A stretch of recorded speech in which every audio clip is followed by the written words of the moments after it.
ఉగ్రవాది ఎవరైనా ఉగ్ర సంస్థ ఏదైనా దాని చేతుల్లో కనిపించేది అమెరికా ఆయుధమే. అవును, ప్రపంచవ్యాప్తంగా జరుగుతున్న అనేక ఉగ్రదాడులకు పరోక్షంగా కారణమవుతోంది అగ్రరాజ్యమే. ఏంటి నమ్మడం లేదా? ఒక్కసారి చుట్టూ చూసుకోండి. ఈ మృగాల చేతుల్లో ఉన్న తుపాకులు ఎవరివో లోతుగా ఆలోచిస్తే మీకే అర్థమవుతుంది. టెర్రరిస్టులకు నైట్ విజన్ గాగుల్స్ ఎక్కడివి? ముష్కరులు ఉపయోగిస్తున్న టెక్నాలజీ ఎవరిది? ఈ ప్రపంచాన్ని రక్షించేందుకే పుట్టినట్టుగా కళరింగిచ్చే అమెరికా ఈ భూమిపై ఉన్న నీటిలో రక్తాన్ని కలుపుతోంది. ఇవాళ దాదాపు ప్రతి ఉగ్రవాది చేతిలో కనిపించే ఆయుధం వెనుక అమెరికా చేతి ముద్రే ఉంది. ఇప్పుడు తాలిబాన్, పాకిస్తాన్ కొట్టుకు చస్తుంది కూడా ఈ ఆయుధాలతోనే. ఇది ఎలా సాధ్యమైందో తెలియాలి అంటే నేను చెప్పే విషయాలు క్లియర్గా వినండి. అమెరికా ఉగ్రవాదులకు ఎలా సాయం చేస్తుందో అర్థం కావాలి అంటే ఓసారి ఫ్లాష్ బ్యాక్కు వెళ్ళాలి. ఆగస్టు 15, 2021 ఆఫ్ఘాన్ పూర్తిగా చీకట్లో మునిగిపోయిన రోజది. 2 దశాబ్దాలుగా నడుస్తున్న ప్రజాస్వామ్య పాలన ఒక్కరోజులో నేలకూలింది. ఒకప్పుడు ఆఫ్ఘాన్ భూమిని కాపాడుతానని గొప్ప గొప్ప మాటలు చెప్పిన అమెరికా చివరకు అక్కడి ప్రజలను మృగాల పంజాలో వదిలేసి వెళ్ళిపోయింది. అమెరికా వెళ్తూ వెళ్తూ తమ వాహనాలను, తుపాకులను, ట్యాంకులను, హెలికాప్టర్లను, అధునాతన యుద్ధ సామాగ్రిని అక్కడే వదిలేసింది.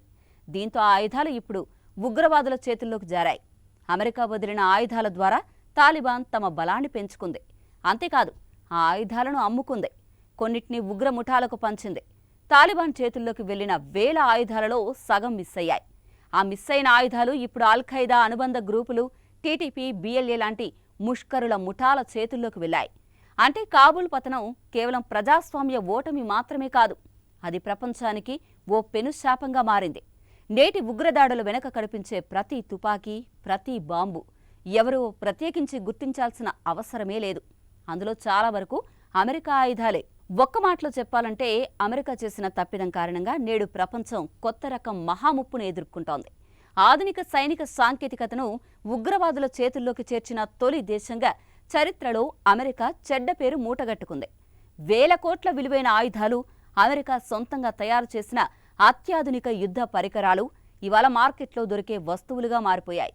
తాలిబాన్ చేతుల్లోకి వచ్చిన ఆ రహస్య ఆయుధాలను కేవలం తమ అవసరాలకు మాత్రమే కాకుండా ప్రపంచవ్యాప్తంగా ఉన్న ఉగ్ర ముఠాలకు అమ్మడం వారి క్రూరత్వానికి నిదర్శనం.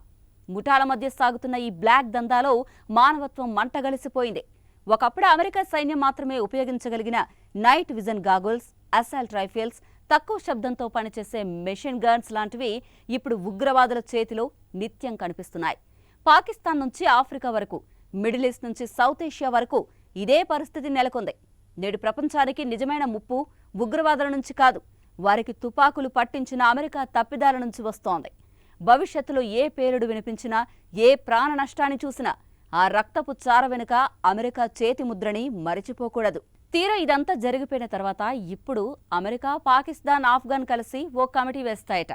ఆయుధాల గల్లంతు గురించి లోతుగా దర్యాప్తు చేస్తాయట. ప్రపంచం రక్తపు నదులుగా మారిపోయిన తర్వాత కమిటీలు వేసుకోవడం దేనికి? నష్టం జరిగిపోయిన తర్వాత ఎన్ని దర్యాప్తులు చేసినా ఎవరికి ఉపయోగం? తాలిబాన్ చేతుల్లోకి జారిన ఆయుధాలు ప్రపంచంలోని ముష్కరులను రెచ్చగొట్టాయి. ఆ తుపాకుల మోతలు నిత్యం మానవత్వాన్ని చీల్చుతున్నాయి. అమెరికా చేసిన పొరపాటు వల్ల ఉగ్రవాదం ఒక కొత్త రూపం దాల్చింది. ఇప్పుడిది గల్లంతైన ఆయుధాల ముప్పు కాదు, ఇది మరో ప్రపంచ యుద్ధానికి బీజం వేసిన అమెరికా తప్పిదం. అమెరికా చేసిన తప్పు చిన్నదేం కాదు, ఇది శాశ్వతంగా మానవాళిని హతం చేసే నేరం. కమిటీలు వేసుకున్నంత మాత్రాన విధ్వంసాలు ఆగవు కదా. మరి అమెరికా మిగిల్చిన ఈ శాపాన్ని భవిష్యత్ తరాలు మోసుకోవాల్సిందేనేమో. రేపటి చరిత్ర పుస్తకాల్లో మాత్రం ఉన్నది ఉన్నట్టుగా రాస్తే అమెరికా తప్పిదాన్ని విమర్శించిన వారు ఉండరు కావచ్చు. మరి ఈ ఎపిసోడ్పై మీరేమంటారు? మీ అభిప్రాయాన్ని కామెంట్ చేయండి. This is Aruna signing off.